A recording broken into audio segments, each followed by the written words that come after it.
I should have known better the moment I woke up that Tuesday morning. The October air was cool, sharp with the kind of clarity that always settles me. And for once I thought I might actually get an uninterrupted day. The trees stood so still against the pale sky that the silence almost hummed. A family of deer moved gracefully across the far end of my property, unbothered, pausing to nibble at the grass as though they were welcome guests who visited every season. I sat on my porch with a glass of orange juice in hand, boots up on the rail, and for the first time in weeks I let my shoulders relax. Everything about the morning whispered that it would be a perfect day. Looking back, I should have known peace like that never lasts. My name is Eric Johnson, 32 years old, and I've lived in that house on the edge of the cul-de-sac for 3 years. It's not fancy, but I never wanted fancy. What I wanted was space, about 5 acres of it, enough to step outside without bumping into somebody else's lawn ornaments, enough to breathe, hunt, and live the way I was raised without constant interference. My cabin sits at the end of the road, guarded by tall oak trees and the line of fence I built myself. Past the property line, the forest preserve stretches wide.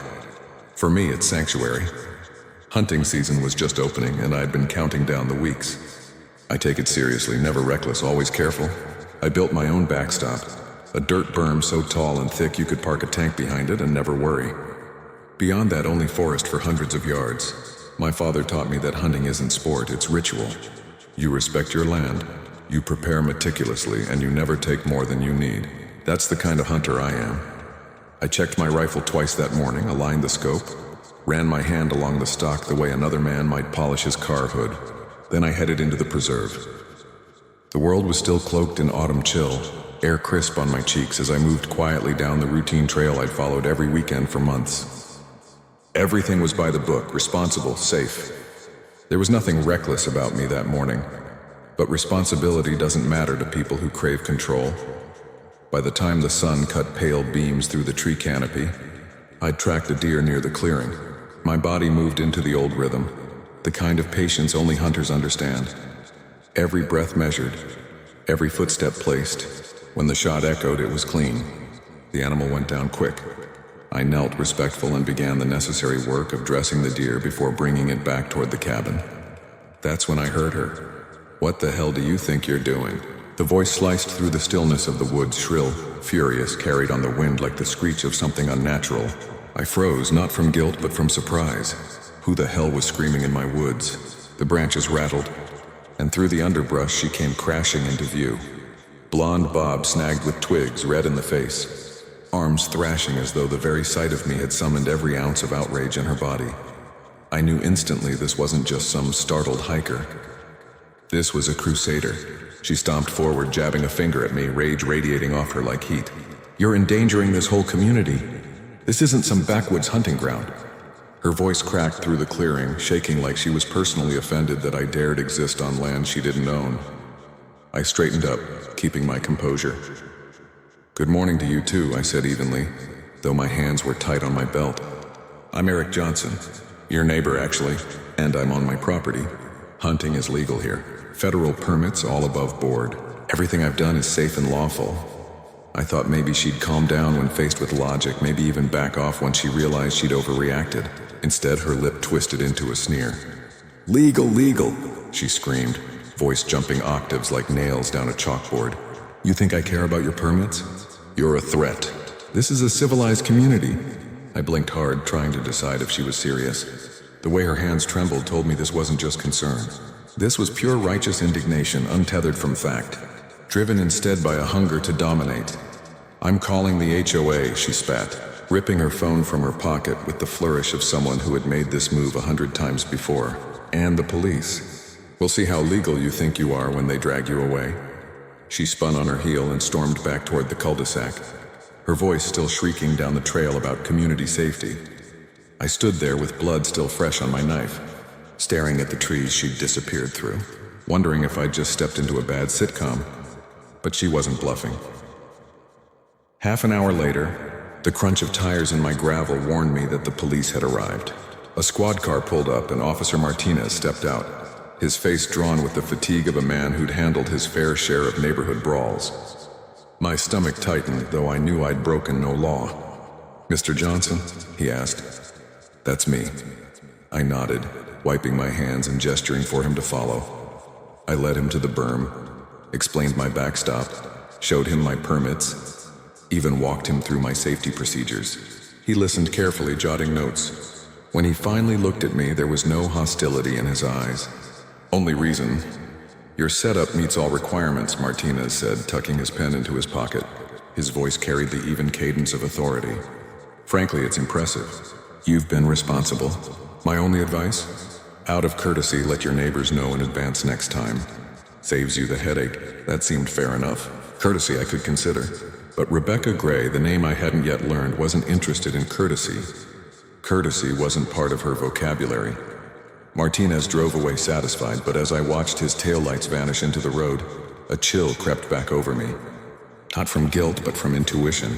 Because the way the woman had screamed, the speed with which she had gone for her phone, that wasn't about one hunting trip. That was about control, and people like her never stop after the first strike. I was right. By the end of the week, a thick envelope arrived in my mailbox. The return address read, Homeowners Association in stiff black letters. Harmless, I thought. A newsletter maybe, or some seasonal landscaping tips. But when I tore it open, my hands paused on the weight of the paper. It wasn't a notice. It was a bill, $2,000. The fine was printed in bold red letters like the announcement of a natural disaster. The violation? Illegal hunting activities on community-adjacent land. And beneath that, noise disturbances endangering residents. I barked a laugh that echoed off my porch roof. $2,000 for firing 3 shots on my own property? The absurdity rolled through me, almost comical. Yet the signature at the bottom was real, and the name under it slammed everything into clarity. Rebecca Gray, HOA President. Her face flashed in my mind, the flushed cheeks, the spitting anger, the way she'd thrashed through the woods certain of her own righteousness. Now she had written her fury into paper, dressed it up in letterhead, and delivered it like a proclamation of war. But as I read closer, the laughter faded. Because the language wasn't just exaggerated, it was sloppy, distorted, wrong. The procedures made no sense. The fines were worded like she'd stolen them out of a courtroom drama on TV without understanding how they really worked. And most damning of all, the regulations she cited didn't even exist. Rebecca Gray wasn't just an angry neighbor.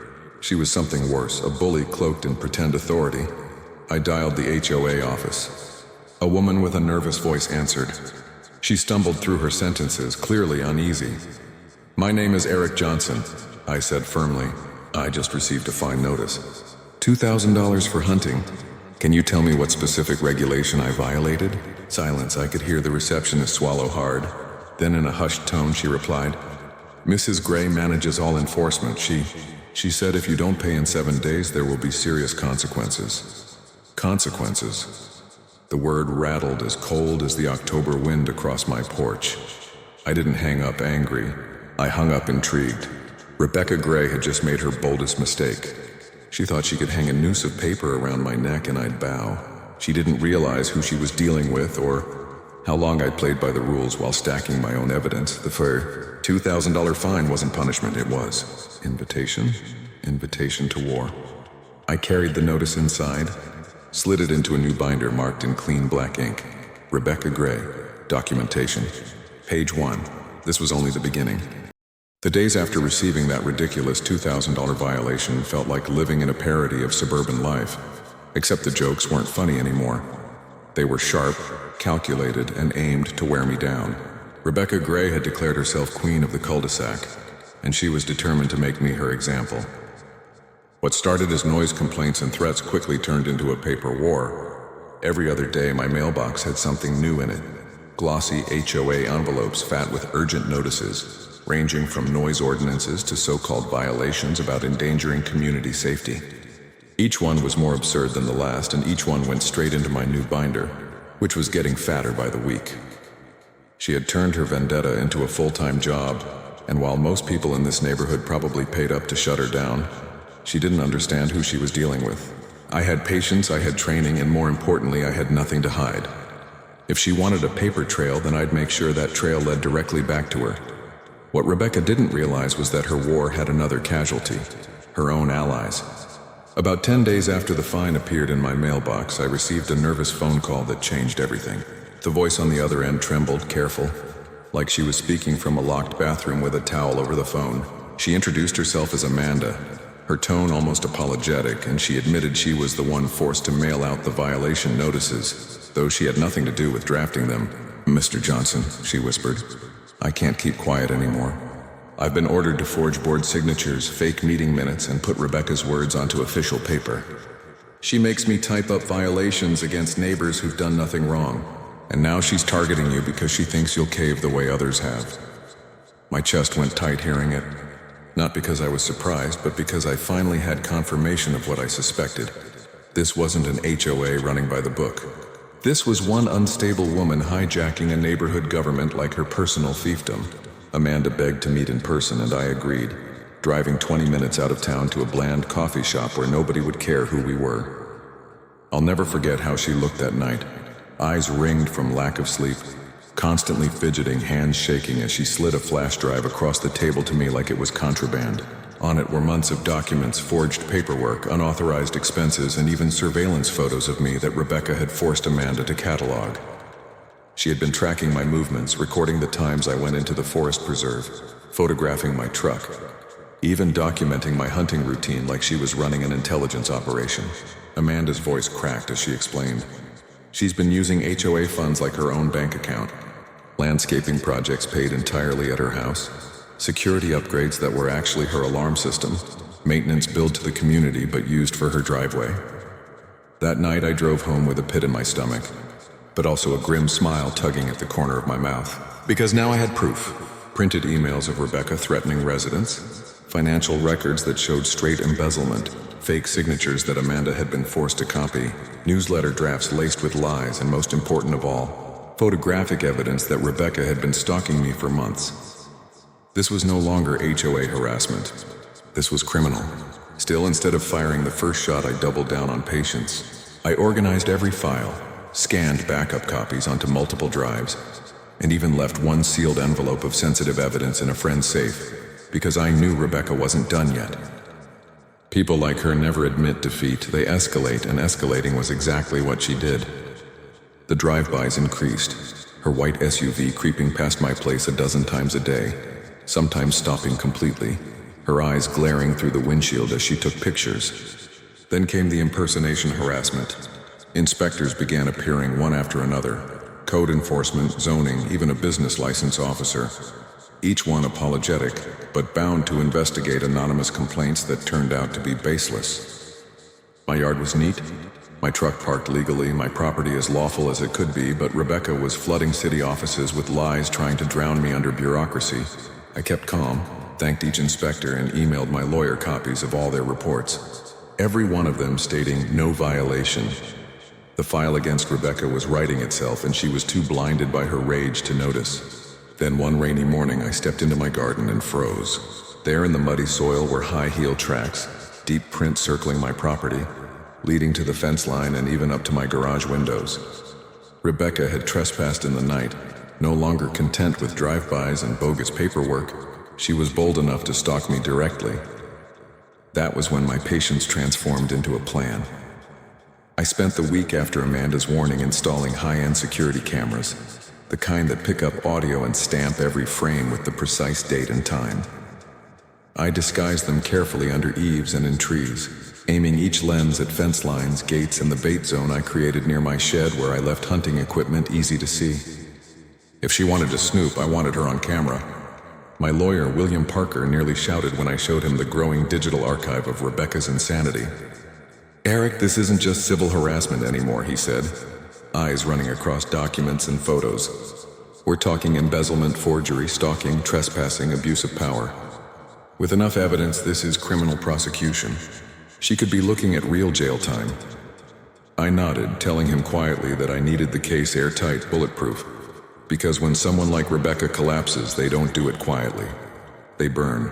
I prepared for that burn, and just as predicted, Rebecca delivered.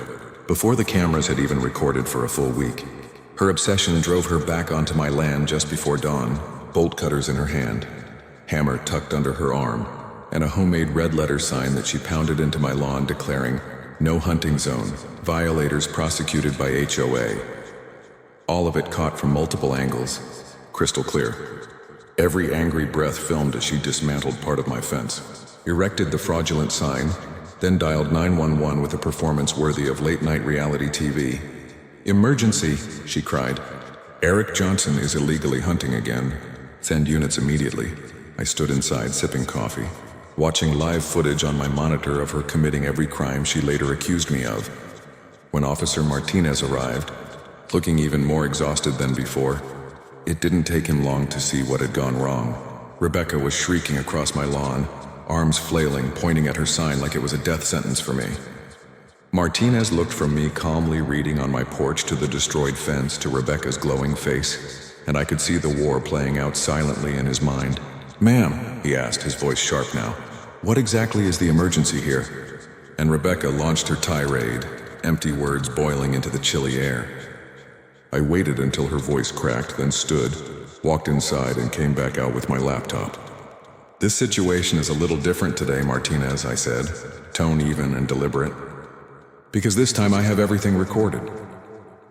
When the officer saw the first clip of Rebecca cutting my fence, his expression shifted.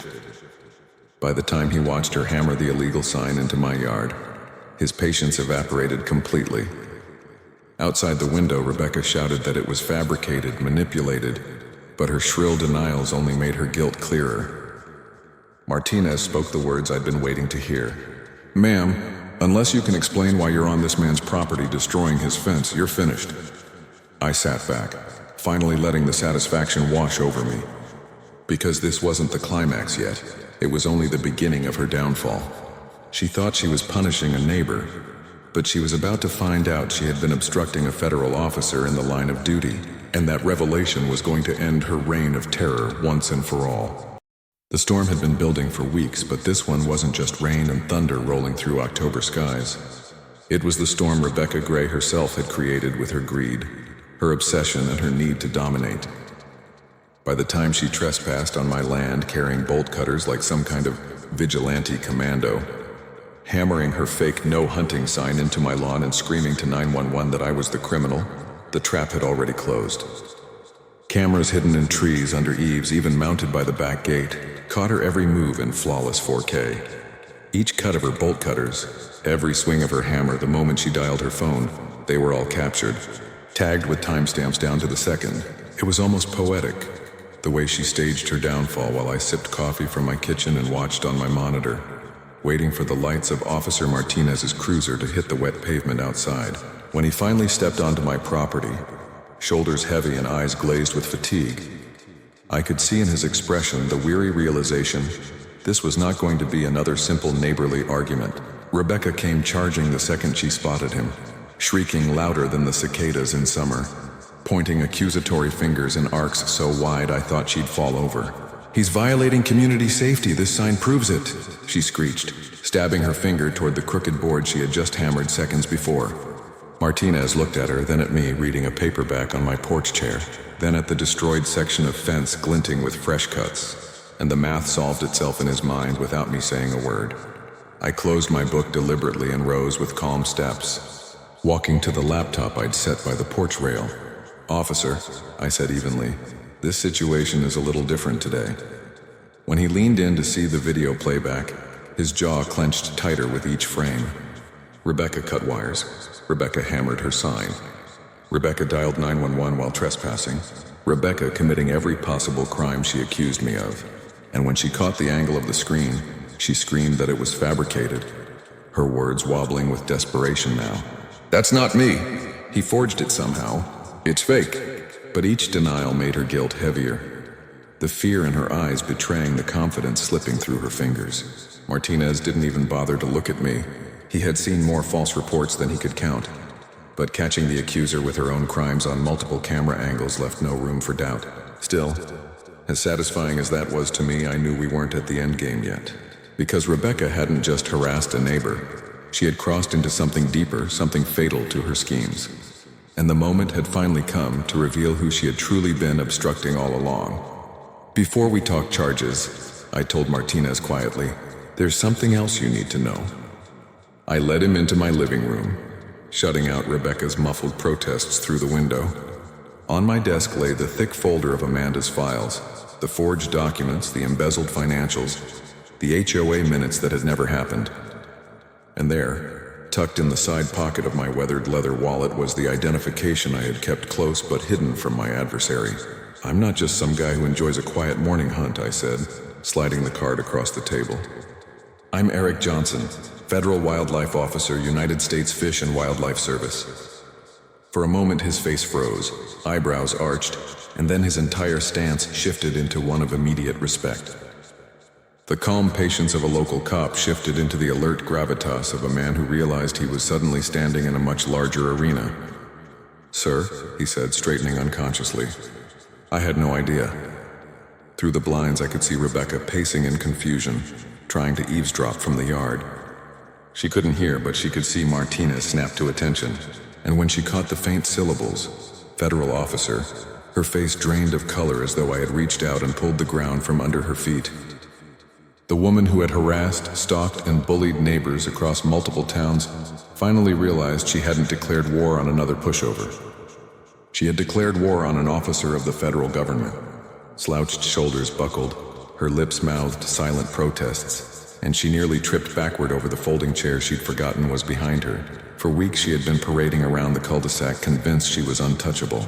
In that single second she understood she had been playing with fire she couldn't douse.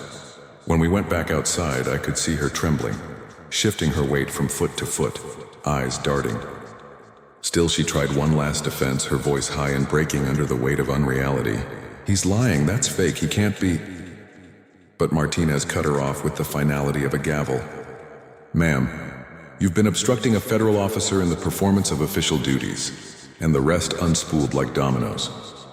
Vandalism, harassment, filing false reports, forging documents, embezzling HOA funds, all stacked neatly together as if she had spent months building a case against herself, just so it could collapse in one catastrophic morning. When the cuffs clicked shut around her wrist, the sound rang sharper than any rifle report I'd ever fired, and it might be the most satisfying crack of metal I'd heard in my life. Watching her shrink into the back seat of Martinez's cruiser, visor gone askew, still sputtering about authority she no longer had, was worth every ounce of patience I had invested. The aftermath came faster than anyone could have predicted. Within 24 hours of her arrest, residents called an emergency meeting. Amanda stood in Rebecca's place, voice trembling at first, then growing with strength as she laid out the truth that so many had hidden from.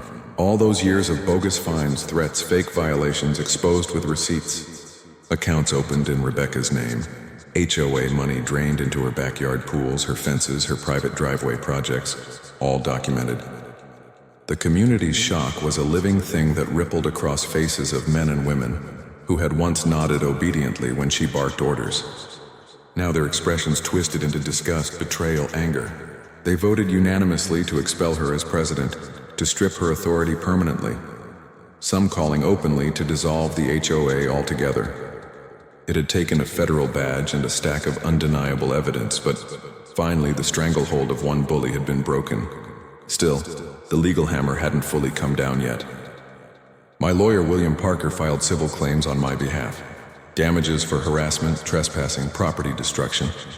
The state filed embezzlement charges. Federal prosecutors took over the obstruction of officer counts. One by one, each branch of law reached into her crumbling empire, pulling threads until nothing was left. Her past lawsuits, the restraining orders from other neighborhoods, her history of abuse. They resurfaced in court records like ghosts to testify against her again. Rebecca had built her kingdom on intimidation, but without that weapon she had nothing left to hide behind. Now her homemade laws, her bogus signs, her endless shrieks of violations counted for less than the air wasted to shout them. The neighborhood began to heal in ways I hadn't expected. Kids chalked pictures on driveways again, something I later learned she had fined parents for in the past. Families strung decorations on porches without fear of warnings taped to their doors. Neighbors who had whispered quietly to me at gates now stood openly, smiling, grateful. I'd find thank you cards tucked in my mailbox instead of threats, some scratched with handwriting from kids I hadn't met thanking me for standing up when no one else could. Amanda stepped into her interim role with humility, reversing Rebecca's bogus policies, opening the books for the first time in years so residents could see where their dues actually went. Transparency, honesty, relief, they were words people didn't think they'd experience again in that cul-de-sac. But here they were. As for me, my world returned to the quiet rhythm I had built my life on. Coffee on the porch in the blue light of dawn, orange juice sweating in its glass, deer roaming across the meadow just as they had before this circus began. Only now, when I heard a car on the road, I didn't feel eyes burning through the windows or the threat of a lawsuit folded in an envelope.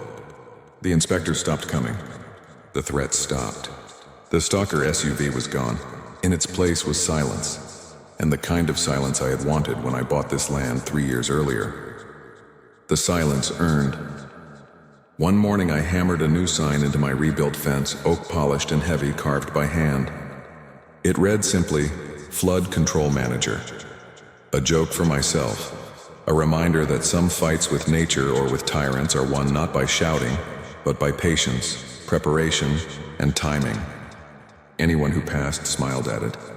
Some shook their heads, but none challenged it. Not anymore, because they remembered water finding its path. They remembered the cameras, the evidence, the badge, and they remembered the woman who had thought she ruled them, cracking under the weight of consequences she could no longer escape. Rebecca Gray sat in a federal detention cell by then, stripped of her visor, stripped of her throne of fear, facing trial after trial. She was no longer the queen of anything. She was another defendant learning the hardest truth. You can bully, you can lie, you can forge and scream and grab at power. But authority built on fraud collapses the moment real authority walks in.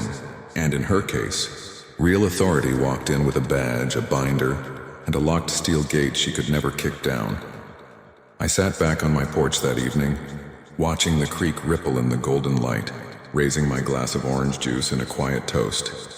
Here's to consequences, I muttered, not gloating, just satisfied. Because justice, when it finally arrives, doesn't need to scream. It flows steady as water, carving everything false out of its path. And after months of chaos, I felt peace again. The weeks that followed Rebecca Gray's arrest felt strangely surreal, as if I had stepped out of a long, twisted play and was now watching the curtain flutter in the breeze after the stage lights dimmed. Each day brought a new reminder of just how deep her reach had stretched during her HOA reign, and each day also brought the slow but steady satisfaction of watching those vines of corruption wither in sunlight. For the first time in months, my mornings were quiet again. I could sip my coffee on the porch without the shrill whine of her SUV idling in front of my house, without envelopes stuffed into my mailbox like threats, without feeling the weight of unseen eyes tracking my every move. But peace, while welcome, wasn't the only thing waiting for me. What came after her arrest wasn't silence. It was the echo of consequences. The reverberations of justice rattling across the valley and down every street of the subdivision she once ruled. Amanda called me 3 days after the arrest, her voice lighter now that the shadow over her office had lifted. It's like the neighborhood is breathing for the first time in years, she said. She told me the emergency board meeting had gone late into the night, neighbors shouting not at one another, but finally at the truth. Every forged minute she had been forced to create, every fake board decision she had to fabricate, was laid out openly in front of people who gasped at how easily they had been manipulated. Amanda confessed she cried in front of them when she handed over copies of Rebecca's emails threatening homeowners into silence. Residents who had once whispered fearfully about her fines were now pounding their fists on tables, demanding her expulsion, demanding audits, demanding freedom from tyranny that none of them had ever signed up for. The HOA board was dissolved that night by unanimous vote, a rare occurrence that made people cheer in their folding chairs. Some even uncorked champagne as if they'd just climbed out of a bunker after years underground. They didn't need bylaws to tell them to celebrate. They had just toppled their dictator. But of course, Rebecca's influence lingered in paperwork and damage. My lawyer, William Parker, came to my cabin with his briefcase stuffed, his eyes electric with energy. He spread documents across my dining table, each one heavier than the last. "Eric," he said, tapping one page after another. "We've got her not only for HOA abuse, but criminal theft, document fraud, stalking, and obstruction of a federal officer. But that's not even the half of it. We've uncovered at least 15 separate counts of personal enrichment at HOA expense." He listed them like charges in a drumline. Thousands spent on her landscaping at the neighborhood's expense. Fees disguised as common area maintenance funneled directly into her pool repair, money stolen under phony pretenses of safety patrols that turned out to be her private alarm system. I listened, arms crossed, leaning against the rail of my chair, while outside the sun glimmered on the creek that had become a kind of silent partner in my fight.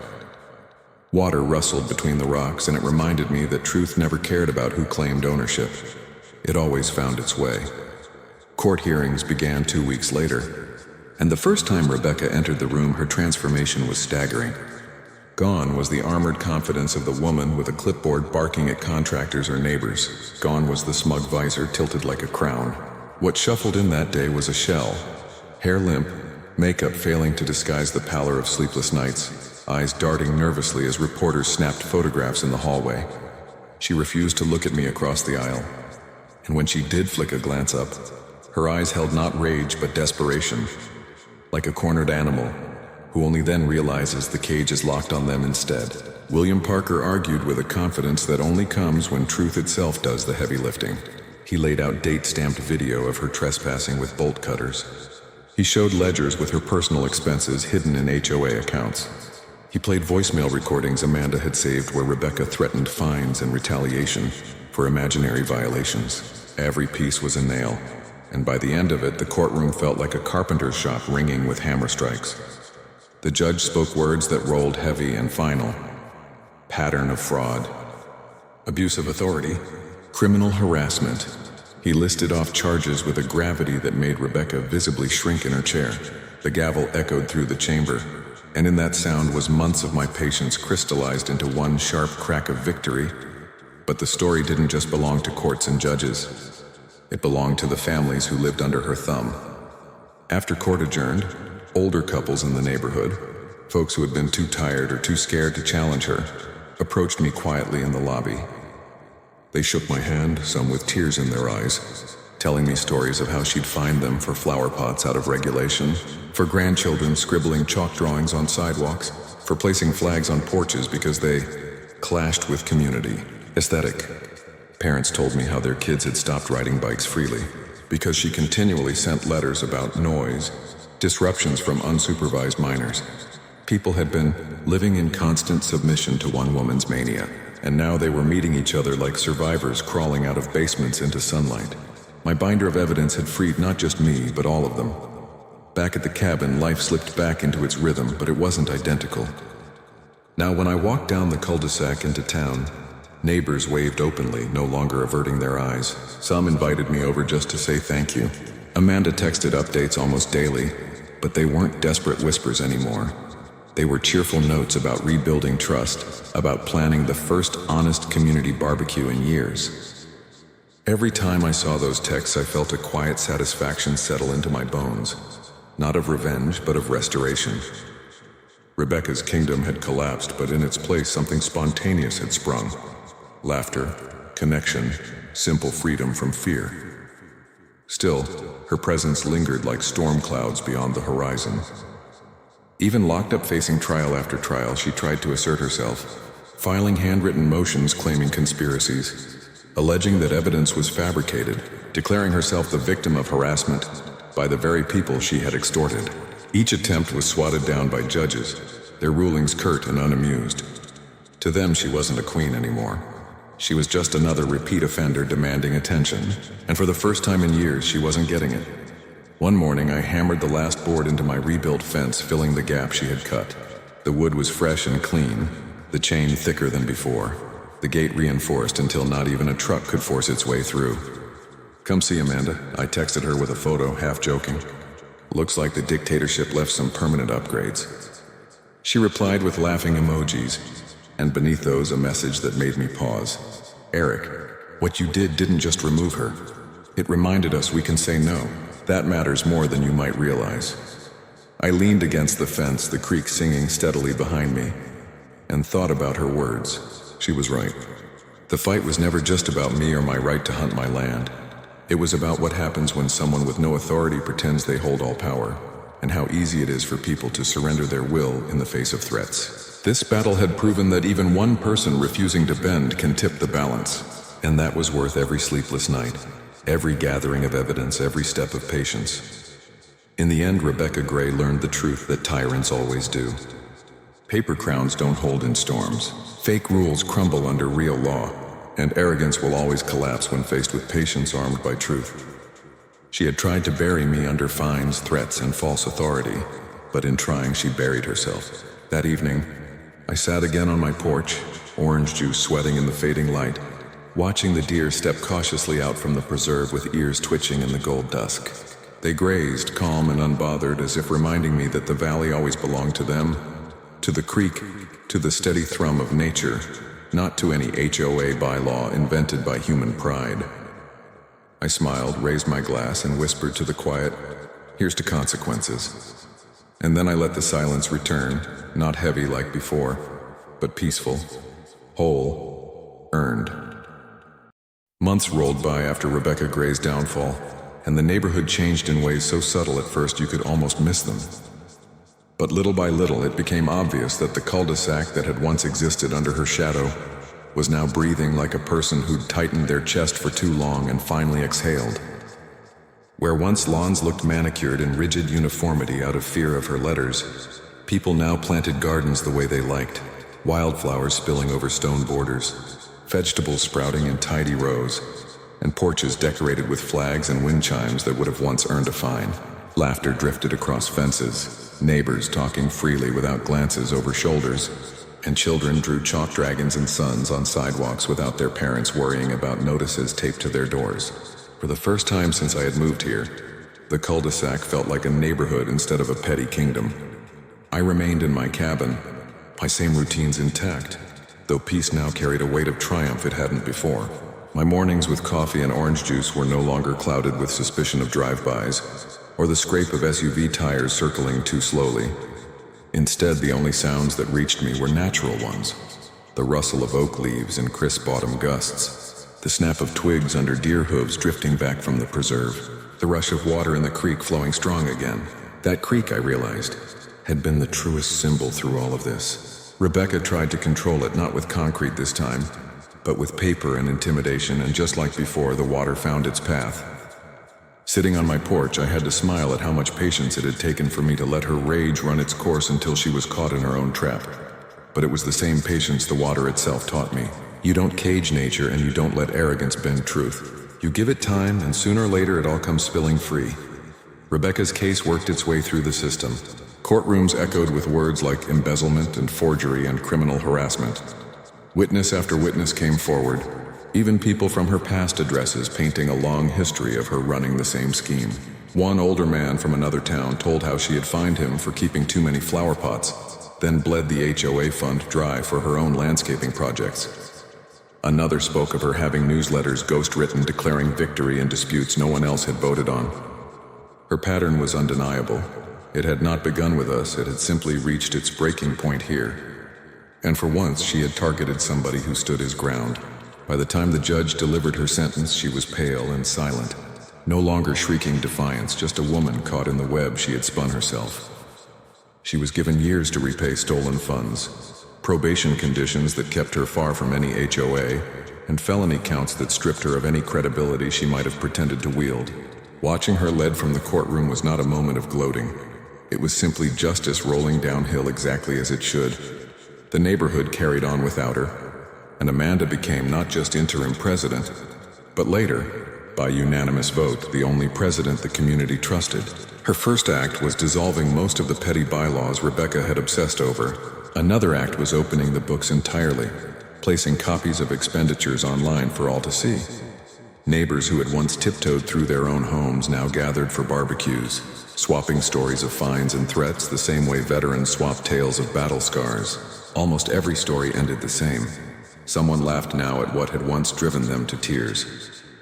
As the weeks turned to months, I began to hear the phrases whispered in town, at the coffee shop, at the gas station down the road. People calling it the fall of the HOA Queen. Some simply named it the locked gate story. Somehow my gate had become as symbolic as the creek, a thing people remembered as standing when she couldn't barge her way in.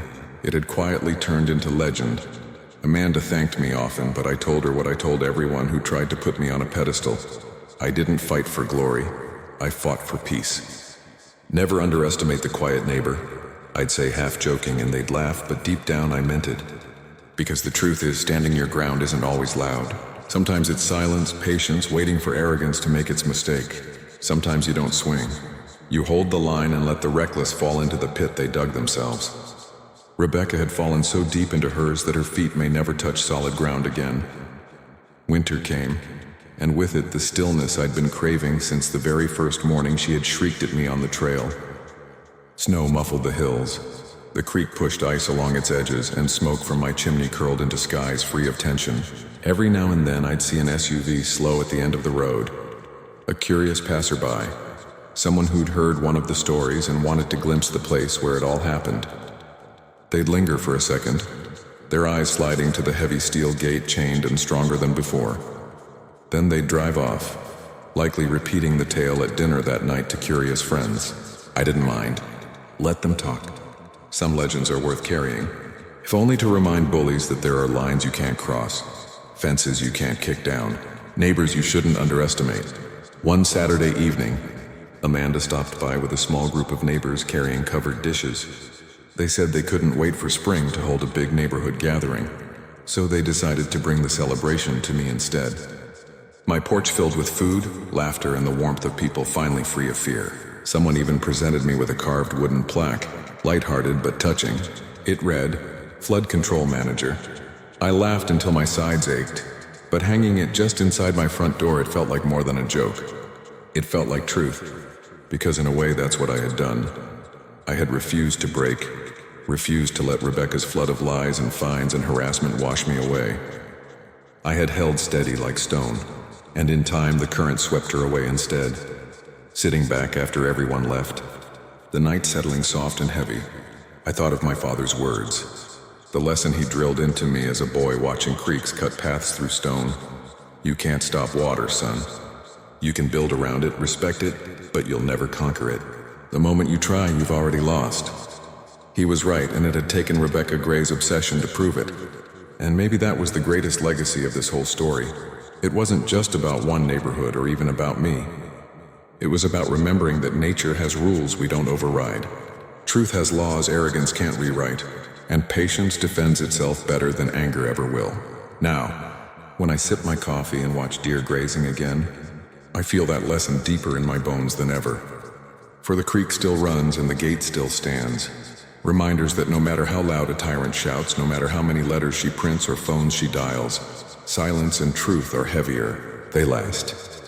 And as the sun sets, painting the valley in amber light, I raise my glass in another quiet toast. To fences that hold, to creeks that flow, and to the downfall of those who forget that arrogance always floods its own house in the end.